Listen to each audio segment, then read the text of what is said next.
ఈ సమ్మర్లో మొదలు పెడతాం.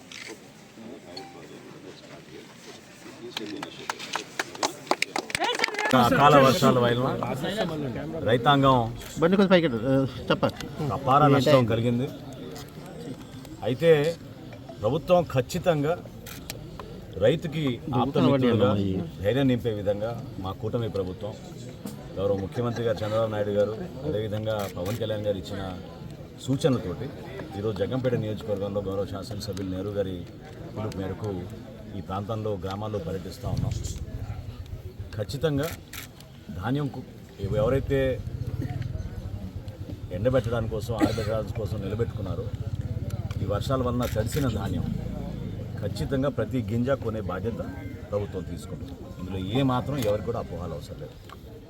అదేవిధంగా నేను మాటిస్తున్నా అందరికీ కూడా తక్కువ రేట్లకి హడావడిగా దళారులు వచ్చి మిమ్మల్ని మభ్యపెట్టి కొనుగోలు చేయడానికి చేస్తున్న ప్రక్రియను కూడా మీరు దయచేసి ఎంకరేజ్ చేయబాకండి. ప్రభుత్వం మీ దగ్గర కొనుగోలు చేస్తుంది.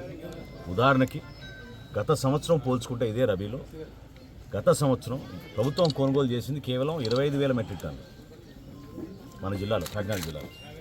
అదే మన కూటమి ప్రభుత్వం ఆల్రెడీ 59,000 మెట్రిక్ టన్నులు కొనుగోలు చేశాం. 95,000 మెట్రిక్ టన్నులు కొనుగోలు చేయడానికి మేము టార్గెట్ ఇచ్చాం.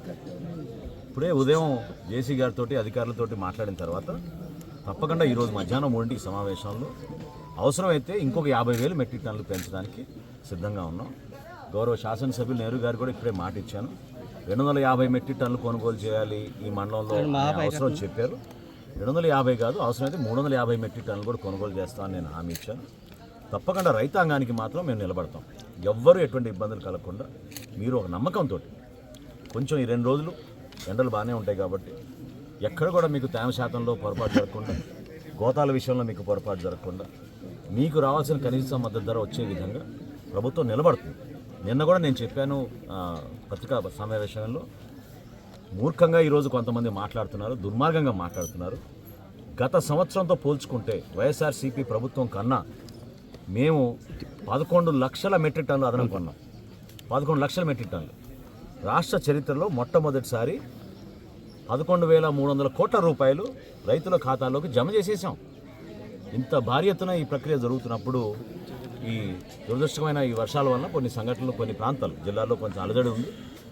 ఖచ్చితంగా మేము అందరం కూడా సమాయుతమై అధికార యంత్రాంగం, రాజకీయ నాయకులు అందరం కూడా రైతన్నకి మేము అండగా నిలబడతాం. కూటమి ప్రభుత్వం ఎప్పుడు కూడా రైతును మాత్రం మేము వదిలేయం. దయచేసి మీరు ఆ ధైర్యం నింపుకోండి.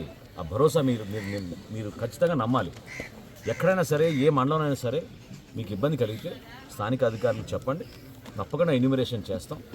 కొంతమంది రైతు సోదరులు పొలాల్లోనే ధాన్యం తడిచిపోయిందనే విషయం మా దృష్టికి తీసుకొచ్చారు. వ్యవసాయ శాఖ ద్వారా దాన్ని ఎన్యూమరేషన్ చేయించి వీలైతే సాయంత్రం 4 మేము ఏర్పాటు చేసుకున్న ఈ 3 జిల్లాల సమీక్షలో ఆ వివరాలు వస్తే తప్పకుండా గౌరవ ముఖ్యమంత్రి గారి దృష్టికి తీసుకెళ్ళి ఏ విధంగా వెసులుబాటు కల్పిద్దాం, తడిచిన ధాన్యాన్ని మేము ఏ విధంగా కొనుగోలు చేస్తాం, ఖచ్చితంగా దానిపైన ఒక వివరణ ఈరోజు సాయంత్రం కల్లా ప్రభుత్వం తరఫున కాకినాడలో ఈరోజు సాయంత్రం నిర్ణయం తీసుకుంటాం.